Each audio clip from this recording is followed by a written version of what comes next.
Estudio de la carta a los Colosenses. Estudios bíblicos: el arte de servir. Compartamos la palabra de Dios al mundo. Capítulo 2. Lectura bíblica. Colosenses 2, 1, 23. Bosquejo. 1. Cristo es suficiente contra la filosofía. 2. Cristo es suficiente contra el legalismo. 3. Cristo es suficiente contra la adoración a los ángeles. 4. Cristo es suficiente contra el ascetismo. Introducción. El error nunca reconoce plenamente a la gracia ni produce una sólida certeza en Cristo. La respuesta es el misterio de Dios, que es Cristo, en quien se encarnó la plenitud de la divinidad para la redención y reconciliación del hombre. En el Dios encarnado están escondidos todos los tesoros de la sabiduría y del conocimiento. Por lo tanto, el Dios encarnado es la respuesta a todo error de la llamada filosofía, del legalismo, de la adoración a los ángeles así como del ascetismo. 1. Cristo es suficiente contra la filosofía. Leemos en los versículos del 1 al 13 así: porque quiero que sepáis cuán gran lucha sostengo por vosotros, y por los que están en la Odisea, y por todos los que nunca han visto mi rostro, para que sean consolados sus corazones, unidos en amor, hasta alcanzar todas las riquezas de pleno entendimiento, a fin de conocer el misterio de Dios el Padre, y de Cristo, en quien están escondidos todos los tesoros de la sabiduría y del conocimiento. Y esto lo digo para que nadie os engañe con palabras persuasivas. Porque aunque estoy ausente en cuerpo, no obstante en espíritu estoy con vosotros, gozándome y mirando vuestro buen orden y la firmeza de vuestra fe en Cristo. Por tanto, de la manera que habéis recibido al Señor Jesucristo, andad en Él, arraigados y sobreedificados en Él, y confirmados en la fe, así como habéis sido enseñados, abundando en acciones de gracias. Mirad que nadie os engañe, por medio de filosofías y huecas sutilezas, según las tradiciones de los hombres, conforme a los rudimentos del mundo, y no según Cristo. Porque en Él habita corporalmente toda la plenitud de la deidad, y vosotros estáis completos en Él, que es la cabeza de todo principado y potestad. En Él también fuisteis circuncidados con circuncisión no hecha a mano, al echar de vosotros el cuerpo pecaminoso carnal, en la circuncisión de Cristo. Sepultados con Él en el bautismo, en el cual fuisteis también resucitados con Él, mediante la fe en el poder de Dios que le levantó de los muertos. Y a vosotros, estando muertos en pecados y en la incircuncisión de vuestra carne, os dio vida juntamente con Él, perdonándoos todos los pecados. El problema que Pablo combatía en la iglesia de Colosas era la filosofía, el gnosticismo, y el esoterismo. Filosofía, término derivado del griego, que significa amor por la sabiduría.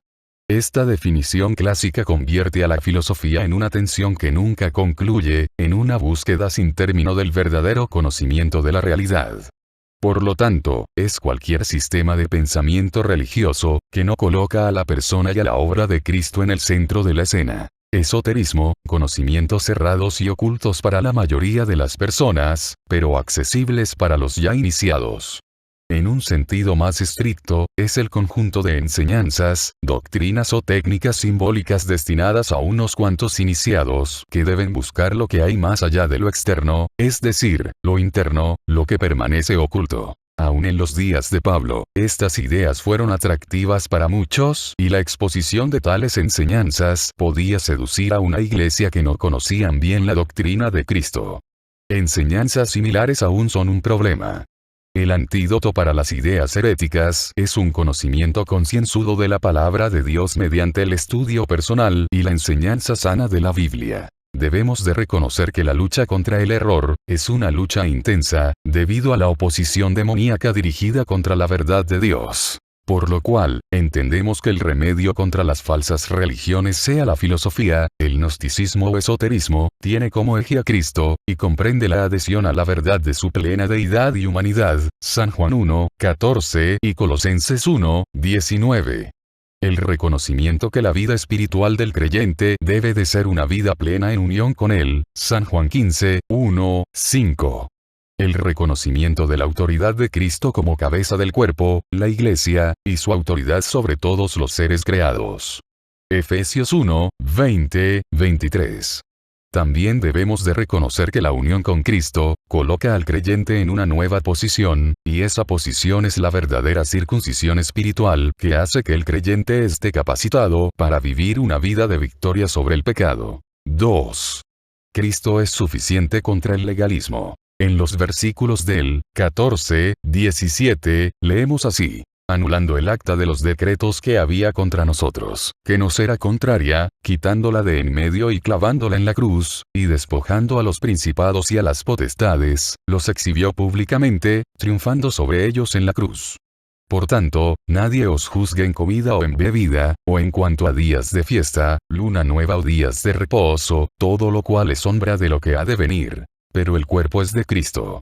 Al escribir a los colosenses, el apóstol Pablo buscó corregir las doctrinas falsas de los judaizantes y doctrinas resultantes de componendas entre unos y otros. A diferencia del filósofo, las personas de mentalidad más práctica no se preocupan mucho de cosas que no puedan comprender, pero sí quieren saber qué deben de hacer para ser cristianos.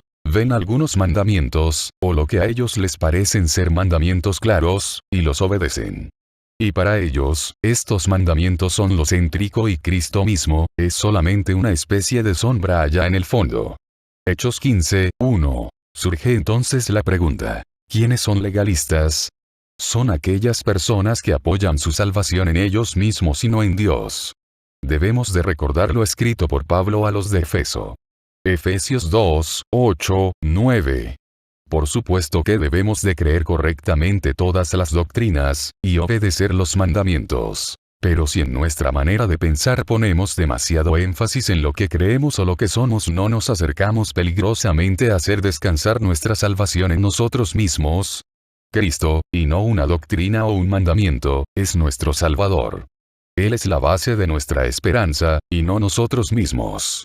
Por lo tanto, no debemos menospreciar la importancia de creer la doctrina verdadera. En vista de la suficiencia de Cristo, su abolición de la ley mosaica como un medio de justificación, Romanos 10, 4, 5, y su decisiva victoria sobre los poderes del mal, Pablo insta a los colosenses a rechazar el legalismo, impuesto por los falsos maestros. Tales cosas niegan la supremacía y suficiencia de Cristo, y roban a los cristianos su libertad. Si amamos demasiado una doctrina, tendemos a volvernos disgustados, duros y amargos hacia aquellos que no creen nuestra doctrina. En cambio, si amamos a Cristo como persona, Dios nos hace semejantes a Él, lo cual es su propósito eterno y el objetivo de nuestra predestinación, Romanos 8, 29. Debemos de considerar también, que es posible ser legalista acerca de una doctrina de gracia. 3. Cristo es suficiente contra la adoración de ángeles. Leemos en los versos 18 y 19, así: nadie os prive de vuestro premio, afectando humildad y culto a los ángeles, entremetiéndose en lo que no ha visto, vanamente hinchado por su propia mente carnal, y no haciéndose de la cabeza, en virtud de quien todo el cuerpo, nutriéndose y uniéndose por las coyunturas y ligamentos, crece con el crecimiento que da a Dios. Gnosticismo, del griego gnosis, conocimiento revelado, movimiento religioso esotérico que floreció durante los siglos II y III, y supuso un desafío para la cristiandad ortodoxa. La mayoría de las sectas gnósticas profesaban el cristianismo, pero sus creencias eran diferentes a las de la mayoría de los cristianos de los primeros tiempos de la Iglesia. Para sus seguidores el gnosticismo prometía un conocimiento secreto del reino divino.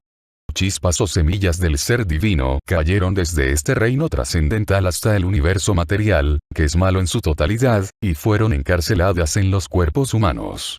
El conocimiento podría volver a despertar a esos elementos divinos que de este modo volverían a su propia casa en el reino espiritual. Esta herejía, una enseñanza contraria a la doctrina cristiana, el gnosticismo se estableció en el segundo siglo. El gnosticismo enseña una humildad fingida y el culto a los ángeles. Esa doctrina considera a Cristo simplemente como el más elevado en rango en el orden de los espíritus creados.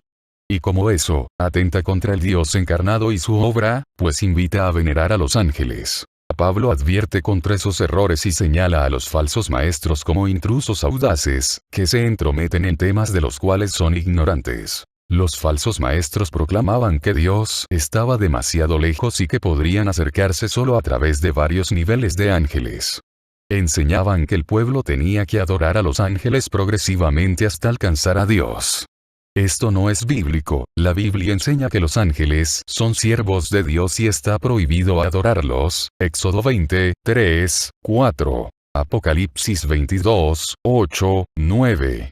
Además, la Santa Palabra nos enseña que todo creyente en Cristo puede acercarse a Dios con toda confianza. Hebreos 4, 16.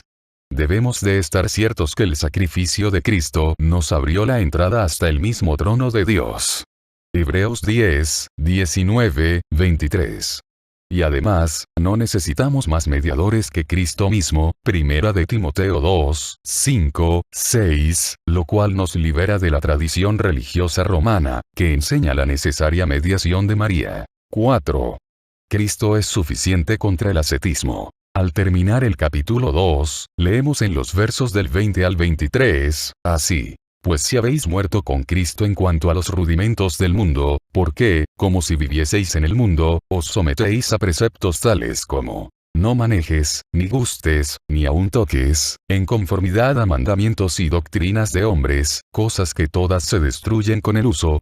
Tales cosas tienen a la verdad cierta reputación de sabiduría en culto voluntario, en humildad y en duro trato del cuerpo, pero no tienen valor alguno contra los apetitos de la carne. Ascetismo, del griego askesis, ejercicio, práctica de abnegación y de renuncia de los placeres mundanos con el fin de alcanzar el más alto grado de espiritualidad, de intelectualidad o de autoconciencia. Entre los antiguos griegos, el término original hacía referencia al entrenamiento al que se sometían atletas y soldados. En filosofía griega, los seguidores del cinismo y del estoicismo se esforzaban en dominar el deseo y la pasión. El ascetismo lo practican también algunos seguidores de casi todas las religiones. Casi siempre requiere abstinencia de comida, de bebida y de actividad sexual, es decir, ayuno y celibato, y a veces también sufrimiento físico o incomodidades, por ejemplo, soportar calores o fríos o la autopunición, como ocurre en el sufismo o como practican los flagelantes. El ascetismo puede exigir incluso la retirada del mundo para llevar una vida de meditación, como se hace en la práctica del yoga. Estúdiese también budismo, hinduismo, monacato, penitencia. La tendencia es que estos elementos rudimentarios produzcan un ascetismo legalista, lo cual resulta deshonroso frente a la libertad que Cristo ha adquirido para los suyos, es decir, sus creyentes por la fe en Él. A esto se refiere el apóstol cuando habla de los rudimentos, simples elementos del sistema que impera en la tierra. La ley inculca la idea de los méritos por las obras para alcanzar a Dios, en oposición a la gracia por la fe en la plena suficiencia de la persona y de la obra de Cristo. El ascetismo ni honra a Dios ni beneficia a la carne, es inútil en todo sentido. Si somos libres, ¿por qué hemos de permitir que se nos impongan leyes o atarnos nosotros mismos a determinados preceptos? Todo lo contrario, debemos de romper con tales reglamentos como, no manejes, no gustes, ni aun toques. La exigencia de tales ordenanzas ahora, bajo la gracia, es el resultado de mandamientos y enseñanzas de los hombres, no de Dios, tal como sucedía con los judíos en el tiempo de la ley, San Marcos 7, 1, 13.